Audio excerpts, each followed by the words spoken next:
Muito bom dia para você que está acompanhando agora essa transmissão de Escola Dominical, ou muito boa tarde para você que num outro momento assistirá indo para o trabalho, no trabalho não, né? O trabalho você está para trabalhar, mas o seu momento de lanche. Muito boa noite para você que também estará com a gente ou assistindo essa transmissão à noite. Que a graça e a paz do nosso Senhor Jesus Cristo esteja aí sobre você, aonde quer que você esteja, no horário em que você esteja, no tempo que você esteja, em qualquer lugar que você esteja, que a graça esteja aí sobre você.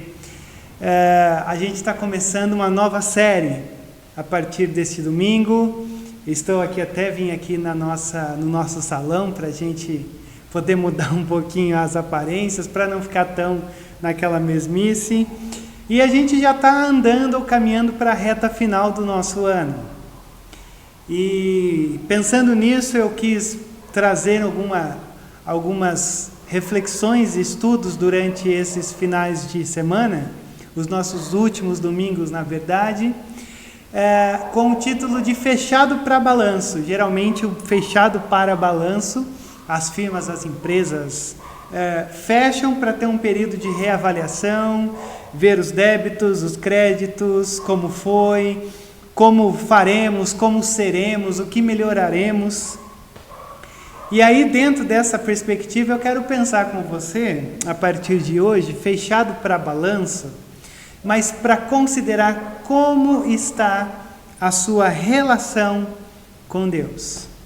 Então, antes de mais nada, eu queria convidar você a orar comigo para a gente começar com o nosso pé direito essa aula, essa série de mensagens, de estudos, pedindo que o Senhor realmente fortaleça os nossos corações, fortaleça as nossas vidas e que a gente tenha esse momento íntimo com o Senhor, um momento íntimo no sentido de que a gente se feche ou a gente se reavalie para a gente recomeçar o próximo ano de 2021 de uma maneira ainda mais excelente de como nós estamos terminando o ano de 2020. Vamos orar?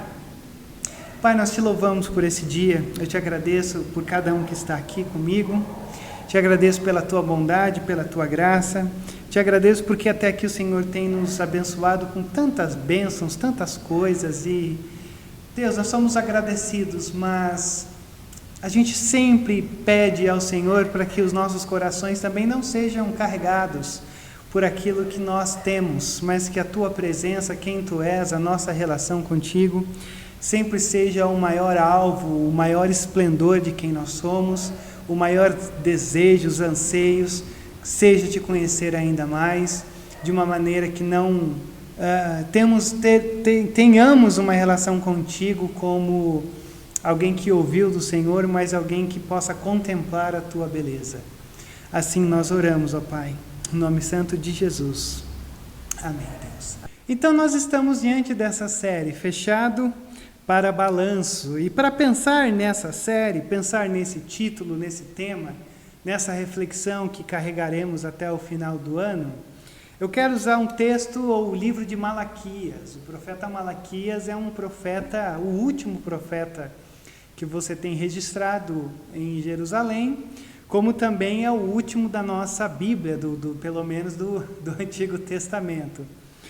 E para a gente entender um pouquinho do profeta Malaquias, aonde ele está, o teor da sua mensagem, a gente tem que lembrar que o profeta Malaquias ele é um profeta do período pós-exílio.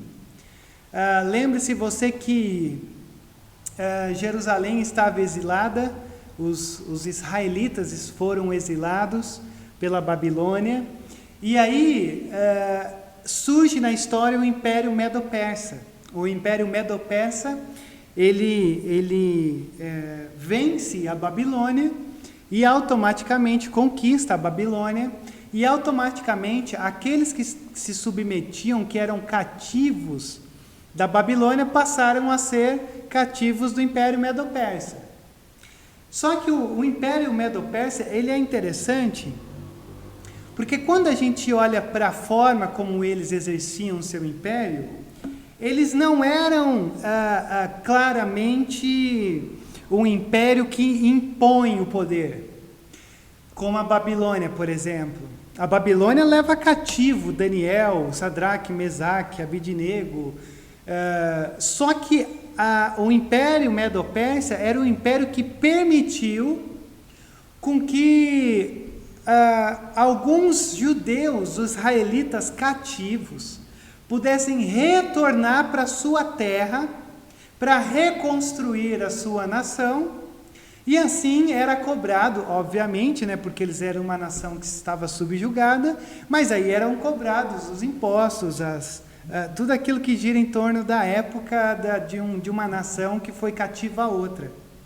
Então, por exemplo, quando o Medo-Persa conquista a Babilônia, em 538, em 537, aconteceu o primeiro regresso sobre as ordens de Ciro, que Zorobabel liderasse 42 mil para que retornassem para Jerusalém e começassem a reconstruir o templo. Lembre que Jerusalém está destruída, foi completamente destruída. E aí você tem então esse primeiro regresso de Zorobabel.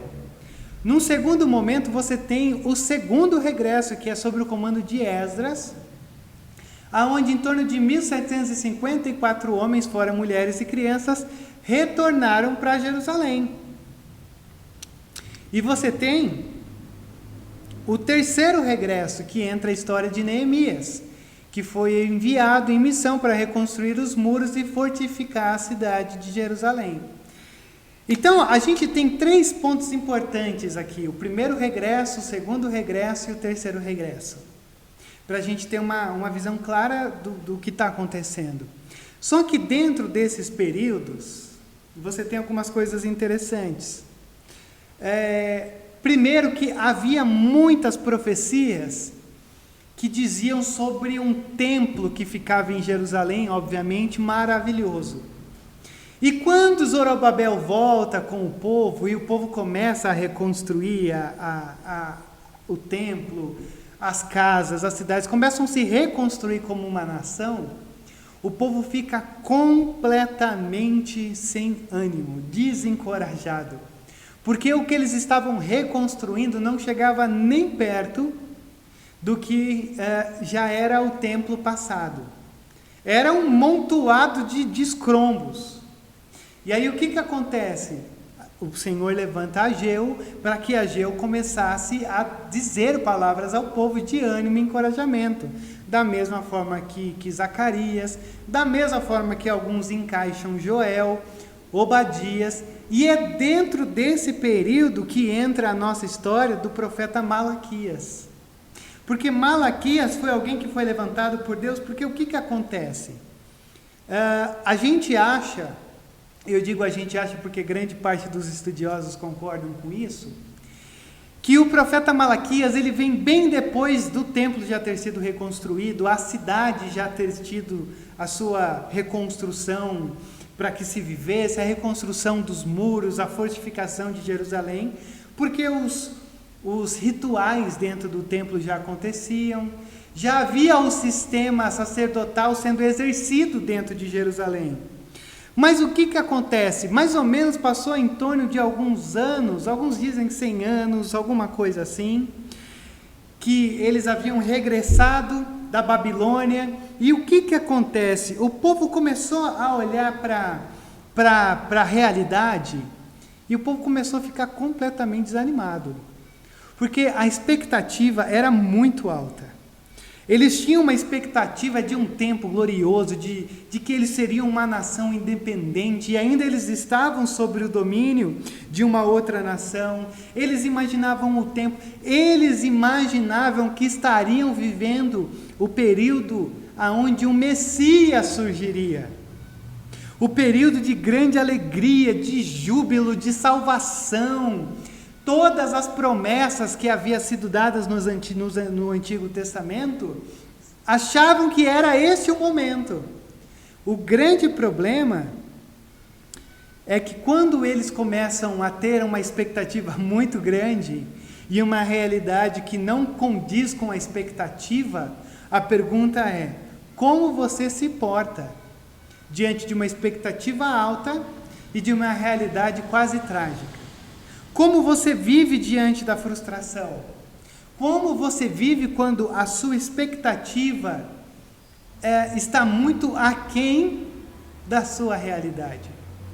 Porque a cidade não estava boa, o templo estava miseravelmente muito distante daquele templo glorioso de Salomão. E aí o Senhor envia Malaquias, e a mensagem de Malaquias ela é tão forte, porque a grande questão que gira em torno do que a gente vai conversar é: o que nós faremos, ou o que nós fazemos? Qual é a resposta de Deus, por exemplo, quando você encontra uma liderança, um sacerdócio da época completamente corrompido? Por exemplo, a palavra do Senhor vai vir contra os sacerdotes que eram os líderes da igreja, dizendo: o que vocês estão fazendo? O que vocês estão fazendo com a minha casa, com o culto, com isso esse lugar de encontrar-se comigo? Os cultos vão ser denunciados por Malaquias como sendo cultos vazios, completamente pautados por um formalismo que não acrescentava em nada. Eram questões vazias que eram tratadas. O povo começou a questionar, o povo começou a se achar diante dessa questão, ao ponto de que quando Malaquias vem, parece que o povo não faz ideia do porquê que era preciso ter um profeta diante deles. O povo está completamente decepcionado. O povo está achando que não havia motivo algum para que Deus enviasse um homem, um profeta chamado Malaquias. Por isso que quando a gente olha para tudo isso, é muito interessante, porque Malaquias, na verdade, está nos dizendo o seguinte: o Senhor derramou graça sobre esse povo para que retornassem para Jerusalém. E mesmo diante dos fatos do que acontecia, do que aconteceu, esse povo ainda está muito frio. Esse povo ainda está com uma temperatura espiritual baixíssima. Esse povo, na verdade, está continuamente reafirmando uma apatia espiritual que é assustadora. Então o Senhor envia o profeta Malaquias para que nos dissesse algumas coisas e que, na verdade, causasse uma colisão entre a apatia espiritual do povo e a graça de Deus. Então eu quero ver 3 coisas simples com você neste momento, 3 coisas rápidas, mas para você entender o que a gente vai começar a partir de hoje. Muito bem, a primeira coisa que eu quero que você perceba aqui comigo é que toda colisão espiritual deve ser carregada pelo peso do amor de Deus. O que eu quero dizer com isso? Por que eu uso o termo colisão espiritual? O que a gente tem aqui e o que a gente precisa é uma colisão espiritual. Uma colisão onde você de um lado e Deus do outro. É quando Deus vem na nossa direção e começa a dizer: o que está acontecendo é isso, isso, isso. A grande questão diante de nós é que colisões acontecem. Colisões existem. Ou seja por alguém, seja por algo que você leu, por alguma forma de Deus se revelar de uma maneira específica para você. Então Deus, ele sempre colide com a gente. Sempre existe essa colisão.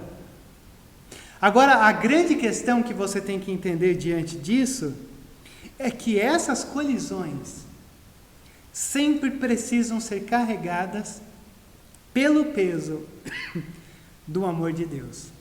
O que eu quero dizer com isso? Olha esse texto. Uma advertência, a palavra do Senhor contra Israel. Por meio de Malaquias, eu sempre os amei, diz o Senhor. Quando você olha essa palavra, uma advertência, ou numa versão mais antiga diz um oráculo, isso aqui está sugerindo um fardo. um fardo extremamente pesado, que confronta, mas confronta para trazer esperança. Um peso tanto por aquele que o fala, porque imagine você na pele de Malaquias, tem uma palavra dura, como também um peso para aquele que os ouve. Mas o mais fantástico disso daqui é que o tipo de peso que Deus dá a esse povo através da boca de Malaquias é uma coisa absurda. Porque você esperaria, por exemplo, Deus dizendo assim, uma advertência é um peso. Ô povo ruim, povo miserável, como é que vocês podem estar apáticos espiritualmente com o que eu fiz, com o que eu estou fazendo? Como vocês são um povo difícil de lidar? Mas olha como que Deus começa. Eu sempre os amei. Deus começa dizendo assim, eu amo vocês.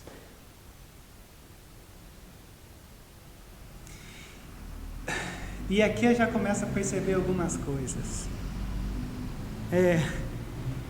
Olha o antídoto divino para combater apatia, rebeldia e decadência. Eu amo vocês.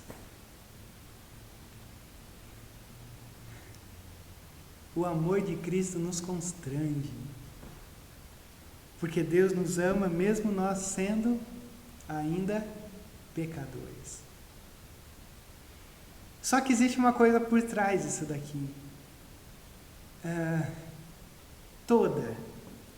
Toda repreensão que você merece ouvir, toda denúncia que te pega de jeito, tudo que você ouve, tudo aquilo que o Senhor diz, toda colisão, tudo que você passa, você sabe aquela experiência que você tem assim? Palavra pesada, hein?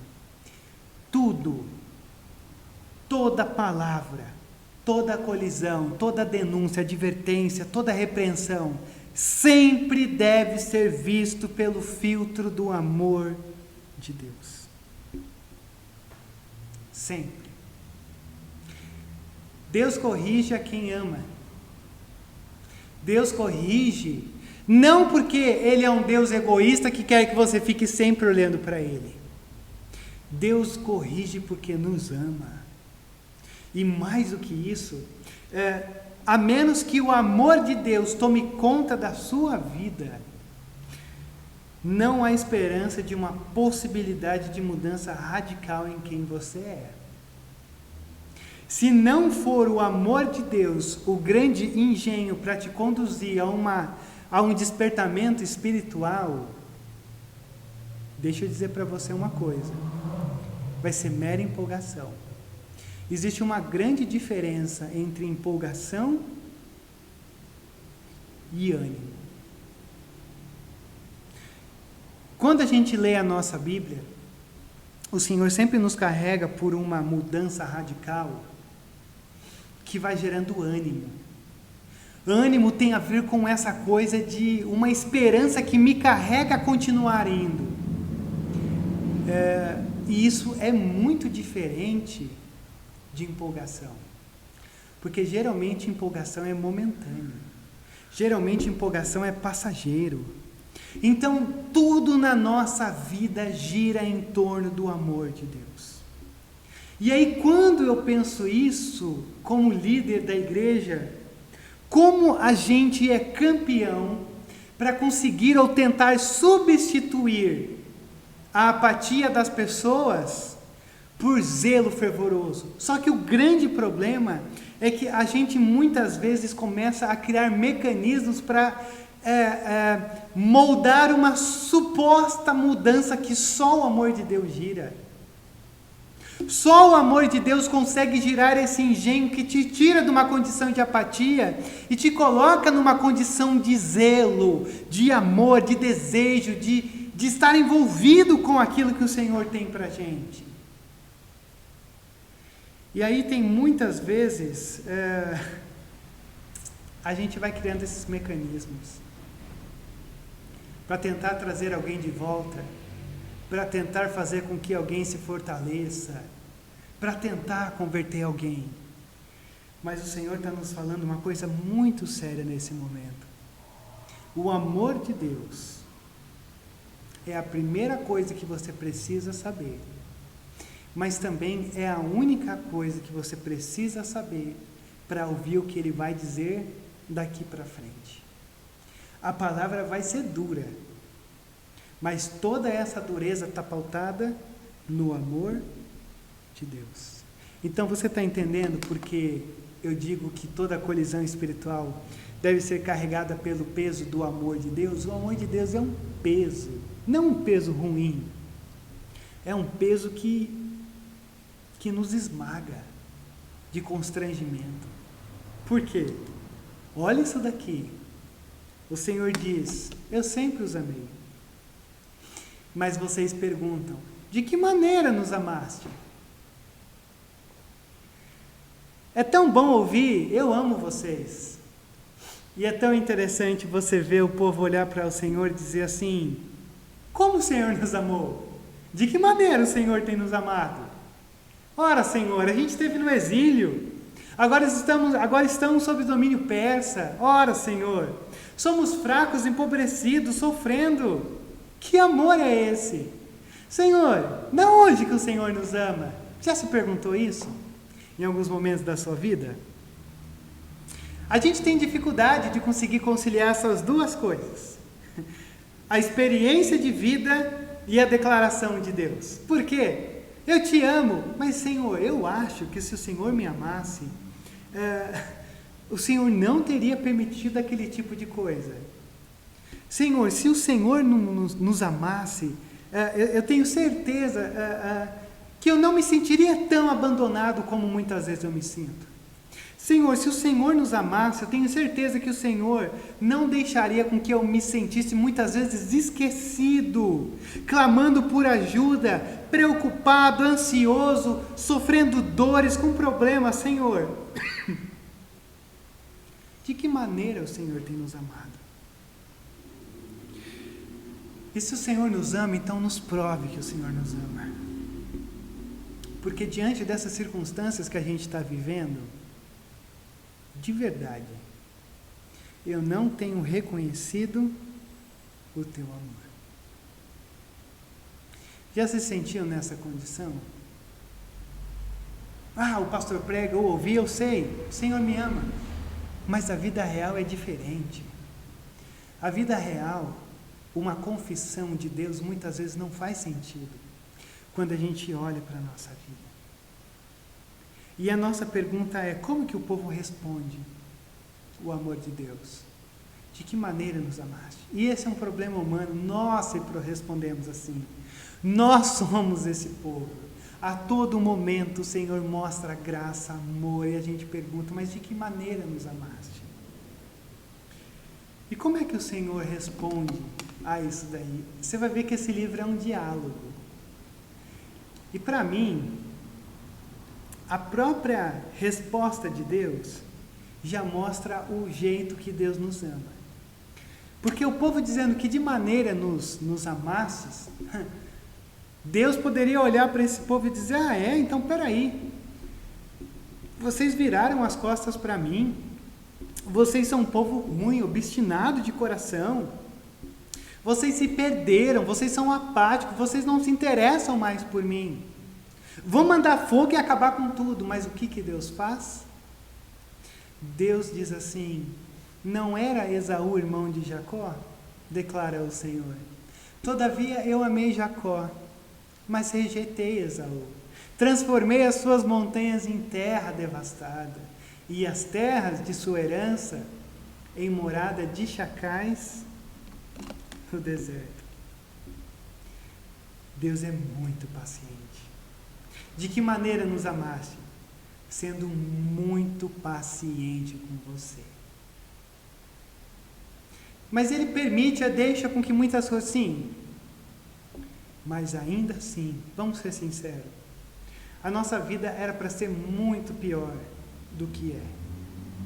E olha que muitos de nós nem fazem ideia do que é ter uma vida ruim. Mas muitos de nós, por todos os momentos, temos esse clamor: de que maneira nos amaste?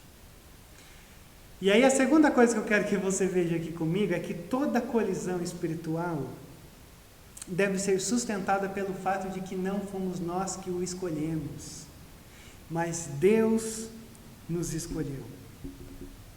Você tem uma coisa muito grandiosa aqui. Deus, ele olha para Jerusalém, para esse povo e diz: não era Esaú irmão de Jacó? Todavia eu amei Jacó, mas rejeitei Esaú. Isso aqui é tão fantástico, sabe por quê? Porque Jacó e Esaú eram irmãos, e não apenas eram irmãos, mas eram irmãos gêmeos. Pelo costume da época, o primogênito sempre deveria ser abençoado, e era Esaú. Mas você deve lembrar-se dessa história que Esaú vendeu seu direito de primogenitura a Jacó. E Jacó era um enganador. Jacó é esse personagem manipulador. O seu nome sugere um trapaceiro, alguém que tenta dar bem na vida por si próprio. E o que acontece? Jacó é pai de Israel e Esaú é pai de Edom. E o Senhor está dizendo assim: eu simplesmente amei Jacó e rejeitei Esaú. De que maneira nos amastes? Eu escolhi você. Eu escolhi você e rejeitei os outros. E aqui o que a gente tem diante de nós é um dos maiores dilemas bíblicos de discussões da igreja evangélica.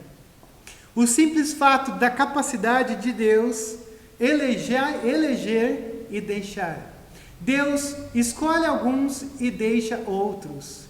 Eu sei que isso é duro de se ouvir, mas, por exemplo, olha Romanos capítulo 9, verso de número 11. Quando Paulo fala sobre essa doutrina complexa, ele diz assim: embora ainda não tivessem nascido e não tivessem feito nada de bom, nem de mal, para que o propósito da eleição de Deus pudesse continuar, não foi por causa das obras, mas por causa daquele que chama. Foi dito à sua mãe: o mais velho deve servir o mais jovem.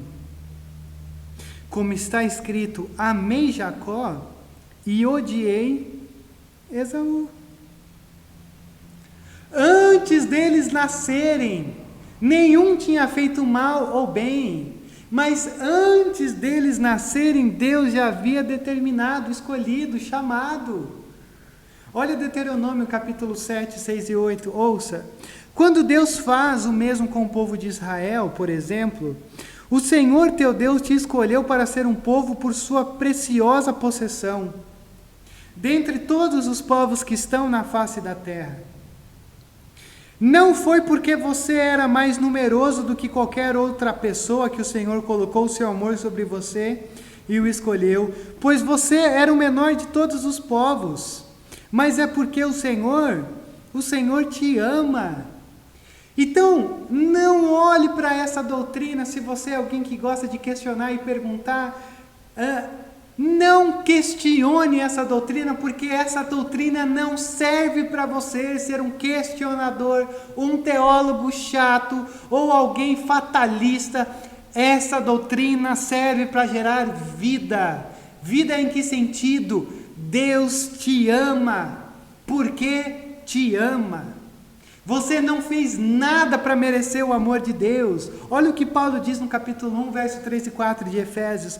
Bendito seja o Deus e Pai de nosso Senhor Jesus Cristo, que nos abençoou em Cristo com todas as bênçãos espirituais, nos lugares celestiais, mesmo quando nos escolheu nele antes da fundação do mundo, para que pudéssemos ser santos e irrepreensíveis diante dele.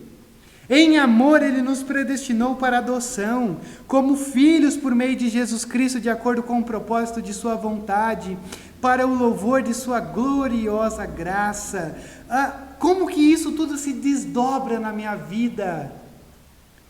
Toda colisão espiritual, toda crise espiritual, todo encontro doloroso com Deus é algo maravilhoso de ser experimentado, porque é Deus vindo na tua direção, porque o Senhor tem chamado você. O Senhor tem escolhido, chamado, capacitado, desenvolvido em você um amor que traz segurança, que traz conforto, que traz confiança. Consegue perceber como isso é adorável? Não é por algo que você fez ou porque deixou de fazer. Agora, o mais incrível disso tudo é que se Deus me ama não por aquilo que eu fiz ou não fiz, isso significa que nada do que você faça pode deixar com que Deus te ame menos. Nada. Porque o amor de Deus é perfeito na cruz. Mas, Rodrigo, como isso funciona? A cruz nos coloca numa condição inalterável. Cristo morreu. Rodrigo, mas como que a gente explica, por exemplo, essa condição de que, ok, tá, Deus me ama, não tem nada que eu faça que diminua ou aumente o seu amor. Mas como que isso pode gerar vida em mim de uma maneira prática? Como que muitas vezes eu me encontro desnutrido espiritualmente, apático espiritualmente? Simples. O amor de Deus por você não diminui nem aumenta. Mas o seu amor por Ele diminui ou aumenta pela maneira como você tem o buscado. Essa é a grande diferença. E quando você vive essa tensão, aonde você só vai diminuindo, vivendo essa apatia, a tendência natural sua é que você comece a perder a sua comunhão com Ele. Mas isso não quer dizer que o amor dele não está sobre você. Agora tem uma última coisa que eu quero falar sobre isso. Se o amor de Cristo está sobre você, em algum momento da sua história você vai sofrer uma colisão espiritual. Em algum momento da sua história você vai sofrer uma colisão com o eterno. Porque o amor de Cristo, como eu vou te mostrar daqui a pouco, é um amor que nos elege para nós darmos frutos. Não é que um amor que te elege para você fazer parte de uma igreja, simplesmente. Para você ter algum cargo, frequentar. O amor de Cristo te elege para você dar frutos. Então, por isso que Paulo vai dizer no capítulo 8, 35 a 39 de Romanos, quem nos separará do amor de Cristo? Será tribulação ou angústia? Ou perseguição, fome, nudez, perigo ou espada? Não! Em todas essas coisas somos mais que vencedores, pois estou convencido de que nem morte, nem vida, nem anjos, nem demônios, nem o presente, nem o futuro, nem qualquer poderes, altura, profundidade ou qualquer outra coisa pode nos separar do amor de Deus que está em Cristo Jesus, nosso Senhor. Consegue ver por que Malaquias está começando com a gente a respeito de o amor de Deus? Consegue perceber que não existe nada que pode te impulsionar mais do que você sentir-se amado? Consegue perceber o quanto Cristo pode te amar de uma maneira que isso possa te constranger? De que se você está aqui diante desse vídeo, se você pertence, está pertencendo ao reino, está conhecendo, não é porque você simplesmente decidiu sair do caminho da sua vida e entrar nesse caminho. Consegue perceber? Olha como ele vai continuar. Embora Edom afirme, fomos esmagados, mas reconstruiremos as ruínas, assim diz o Senhor dos Exércitos. Podem construir, mas eu demolirei, e eles serão chamados terra perversa, povo contra quem o Senhor está irado para sempre. Deixa eu te dizer uma coisa, aqui é duro. Esaú, o seu povo Edom, era um povo ímpio, era um povo perverso, era um povo impuro, profano. Você tem dezenas de bilhares de escritos na sua Bíblia, em Números 20, 14 e 21, Obadias 10, 14, Salmo 137, 7, um monte. Você tem um monte de textos bíblicos que estão ou associam esse povo com um povo merecedor da justiça de Deus. Porque quando a gente olha para isso daqui, é interessante. É até pesado demais. Seria até um politicamente incorreto de ser dito nos dias de hoje. Olha o que o Senhor está dizendo. Deixa eu ler de novo para você. Fomos esmagados, Edom está dizendo, mas reconstruiremos as ruínas. Aí o que o Senhor diz? Podem construir, mas eu demolirei.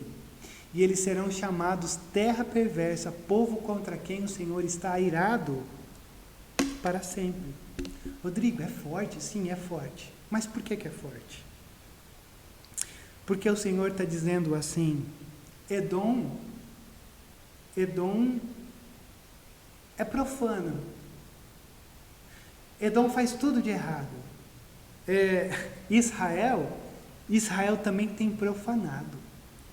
Ambos merecem ser destruídos.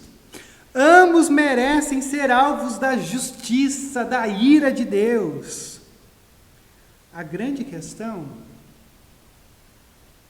é que um sofrerá as consequências do seu pecado e o outro será trazido para a graça. Rodrigo, é isso. Quando você pensa nesse texto, quando você pensa na justiça, na ira de Deus, deixa eu dizer uma coisa para você. Não pense que Deus é um Deus preconceituoso, afundado em rancor e irracionalidade. Muito pelo contrário. O que a gente tem aqui diante de nós é que o Senhor está tratando o Edom como eles merecem ser tratados, por causa dos seus pecados. E o Senhor está tratando com Israel com graça, não retribuindo aquilo que eles merecem, mas também os abençoando, mesmo eles não merecendo. E essa figura de Edom é uma figura que é carregada por toda a sua Bíblia, inclusive em Apocalipse. Todos aqueles que estão condenados, são condenados porque não trilharam o caminho ou se recusaram a arrepender-se e entrar no caminho da fé do que Cristo constrói para nós nos achegarmos a Deus. Agora, a grande questão aqui diante de nós, não é porque Deus escolhe Israel e deixa Edom. A pergunta não é essa, porque eu sei que é isso que deve estar girando aí no teu coração. Mas por que Deus escolhe Edom e por que Deus deixa Israel? A pergunta não é essa. Rodrigo, qual que é a pergunta? A pergunta é, como pode Deus salvar alguém como Israel? Como que pode alguém ser salvo por Deus? Era para Deus matar, passar o rodo, arrebentar com todo mundo. Era para Deus destruir todo mundo, porque todos pecaram e carecem da glória e da graça de Deus. Então, quando Deus decide salvar a Israel, trazendo para si com graça, esse é o ousado amor de Deus. O ousado amor de Deus que faz com que Israel não sofra as consequências, e assim funciona da mesma forma comigo e com você. A grande questão não é, Deus, porque o Senhor chama uns e outros não, ou não vá por esse caminho. Vá pelo caminho onde você entenda o seguinte, Senhor, eu não sou diferente de ninguém. Eu sou tão merecedor quanto todo tipo de punição, de justiça, de ser alvo da tua ira. E eu não sei porque o Senhor me escolheu. Eu não sei porque o Senhor me chamou. Eu não sei porque o Senhor me colocou aqui. Mas uma coisa eu sei, Deus. Diante de tamanha salvação, não pode exercer ou o meu coração ter qualquer tipo de orgulho. Porque, Senhor, eu estou no pó e o Senhor é exaltado. Eu não mereço nada e o Senhor recebe tudo. Então, ó Deus, obrigado por essa graça. Obrigado porque o Senhor olha para mim com graça, com amor. Muito obrigado, Deus. Consegue perceber como Deus tem conquistado e puxado o coração dessa nação para si? Mas a terceira e última coisa que eu quero que você veja aqui comigo é que toda colisão espiritual, ela também deve ser considerada a partir do tipo de vida que temos vivido e do tipo de vida que Deus quer que vivamos. Ora, o que eu quero dizer com isso? Olha o texto, verso 5: vocês verão isso com os próprios olhos e exclamarão: grande é o Senhor, até mesmo além das fronteiras de Israel. O Senhor está dando uma palavra incrível. Sabe aquele julgamento de Edom que você acabou de ver comigo? Isso gerará uma glória de Deus entre as nações.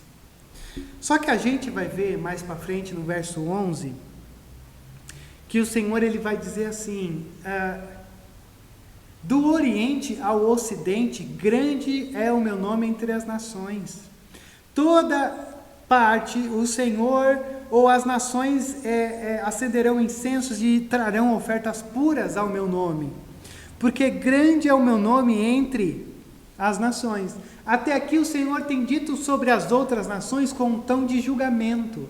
A partir do verso 5 ele começa a mudar o tom para um tom de esperança. Por quê?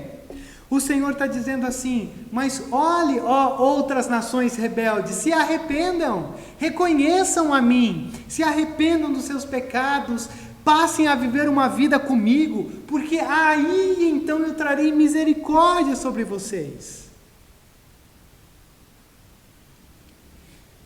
Só que aqui tem uma coisa muito forte para mim e para você.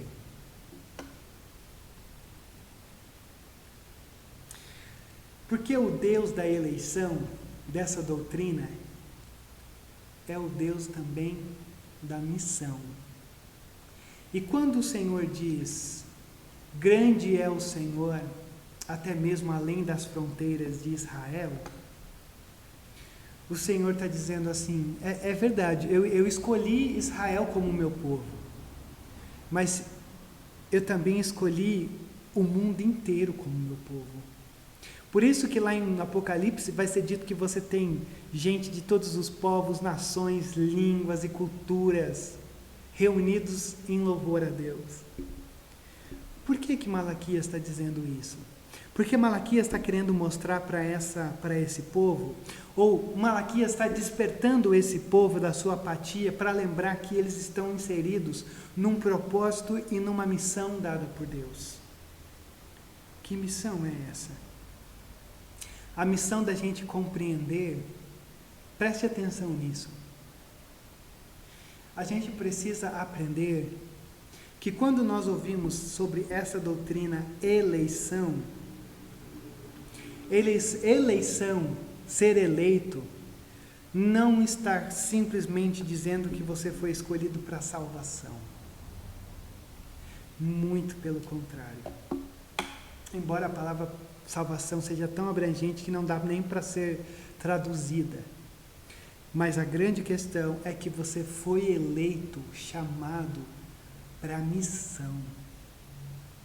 Você foi convidado por Deus para entender aquilo que João capítulo 15, verso 16 diz: não me escolhestes, vocês não me escolheram, mas eu vos escolhi. E aí olha só, e vos designei para irem e darem frutos. Por que eu pertenço à igreja? Para dar frutos. Por que o Senhor me chama para dar frutos? Por que o Senhor tem colidido com a minha vida? Para dar frutos. Por que eu preciso me despertar? Para dar frutos. Que frutos são esses? Fazer com que o Senhor seja reconhecido diante de um mundo que precisa desesperadamente reconhecê-lo. Por isso que quando eu digo toda colisão espiritual deve ser considerada a partir do tipo de vida que temos vivido e do tipo de vida que Deus quer que vivamos, é porque o Senhor, na verdade, está te encorajando para dizer o seguinte: meu filho, minha filha, quantas pessoas você tem trazido para o reino? Quais são os frutos que você tem dado? Que tipo de Deus você tem mostrado para as pessoas? As tuas ações têm produzido um fruto que as pessoas têm entrado, reconhecido. Sabe por quê? Porque João capítulo 6, 37, Jesus diz assim: todos os que o Pai me deu virão a mim. E isso deve ser um encorajamento para mim e para você, de testemunharmos o amor de Deus, testemunharmos esse Deus através da nossa vida, porque todos aqueles que foram escolhidos, chamados, eles virão. Então, muitas vezes eu ouço uma crítica assim: Rodrigo, mas a sua igreja acredita em eleição, que as pessoas são eleitas por Deus? Sim. Tá, mas isso não os desestimula de anunciar e pregar, e ir para cima e fazer a coisa acontecer? Falei, não, muito pelo contrário. Essa doutrina deveria nos impulsionar, porque tem gente no meu trabalho que é alguém que Deus está querendo chamar. Tem gente na minha vizinhança que Deus está querendo chamar. Tem gente dentro da minha casa que Deus está querendo chamar. Tem Deus próximo a mim que Deus está querendo chamar. E a grande pergunta é: por que Deus não chama? Porque você precisa abrir a tua boca. Porque enquanto você não abrir a tua boca, sair dessa apatia espiritual e começar a experimentar o que Deus tem para você, para o seu reino, pode ser que você não vá começar, que você não consiga dar frutos. A partir do momento em que você caia em si, se colide com o eterno e passe a experimentar o tipo de missão que Deus tem colocado diante de você. Ou como a gente viu em Tiago, o tipo de vida desconfortável que Deus tem convidado você a viver. De sermos proclamadores de uma mensagem que Deus tem colocado em nossos corações, mas principalmente em nossas bocas. Agora, pode ser que você tenha dificuldade com isso, porque todos nós temos dificuldades com isso em algum grau. Mas a grande questão é que você não pode testemunhar de uma coisa que você não experimenta. Mas a grande questão que o Senhor está colocando diante de nós,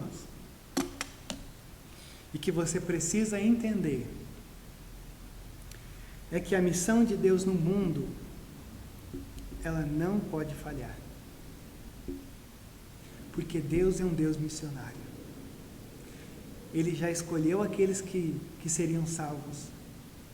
Ele já está guiando a história para que eles sejam alcançados pela graça.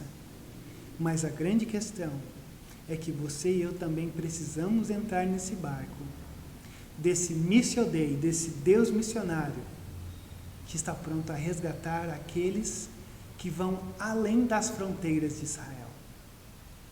Ou talvez eu poderia fazer uma versão minha, interpretativa, que nós precisamos resgatar aqueles que estão além das fronteiras da nossa igreja.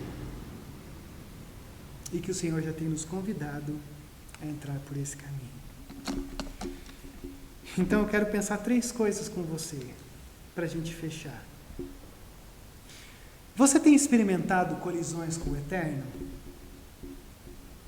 Sabe que eu tenho muito medo de gente que não tem crise. Tenho muito medo.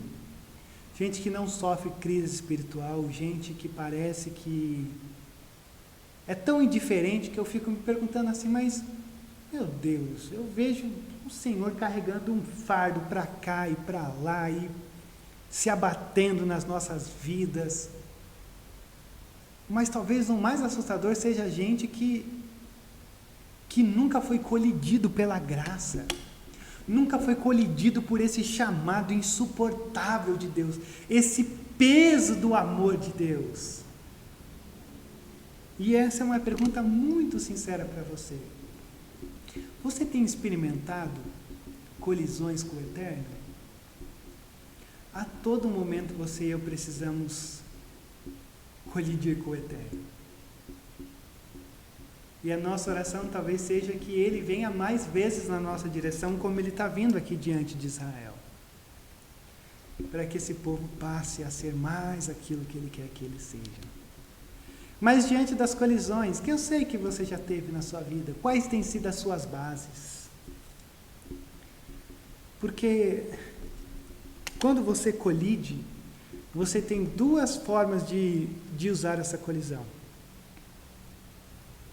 Ou você simplesmente se afunda numa amargura, do tipo, eu nunca vou ser o que deveria ser, miserável, não sei o que lá, não sei o que lá. Ou você fala assim, o amor de Cristo me constrange, o olhar de Deus para mim é ensurdecedor, a missão que Deus preparou para mim é desconfortável, então Deus, que eu viva por aquilo que o Senhor tem tratado no meu coração. Diante das colisões, diante desses impactos que você tem vivido, quais têm sido as suas bases, em que você se apoia? Se apoie no amor de Deus, no chamado de Deus, na missão de Deus, porque é isso que Ele tem para mim e para você. Mas em último lugar, o que precisa ser feito para você viver a missão que Deus tem na sua vida? O que precisa ser feito? Essa é a pergunta. Talvez você perdeu-se no meio desse caminho. Talvez você já entrou nesse caminho perdido. Talvez você já ouviu tanto, já experimentou tanto, que você já... Talvez você seja alguém que teve um grande momento de júbilo, de alegria na tua vida, na tua caminhada, e aí você perdeu-se no caminho, agora está reconstruindo e não está nada empolgado. Talvez você está vivendo um turbilhão de emoções. E a pergunta é, o que precisa ser feito para você viver a missão de Deus? Porque Deus já está te dizendo. Deus já está fazendo a parte dele. Eu te amo, eu olho para você com graça e eu estou esperando uma coisa de você. Mas a pergunta é, como você tem respondido a isso? O que tem que ser deixado? O que tem que ser adquirido? O que tem que ser desfeito? O que tem que ser feito? Essa é a nossa missão dessa manhã, diante dessa palavra. Vamos orar? Pai, obrigado. A Tua palavra é forte, a Tua palavra é um fardo. A Tua palavra, ela vem ao nosso encontro e é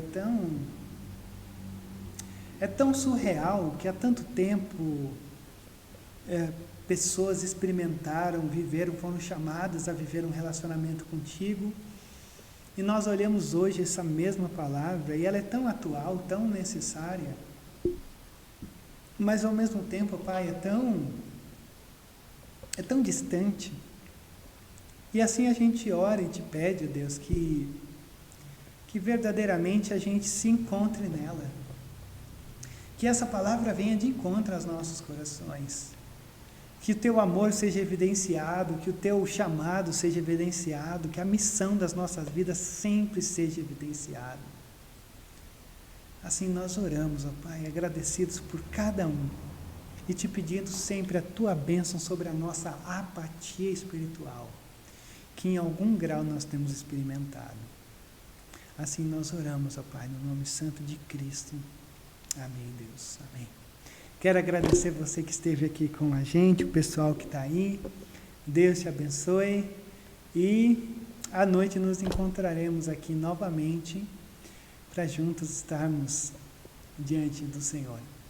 Muito obrigado pela tua participação, por ter estado aqui com a gente.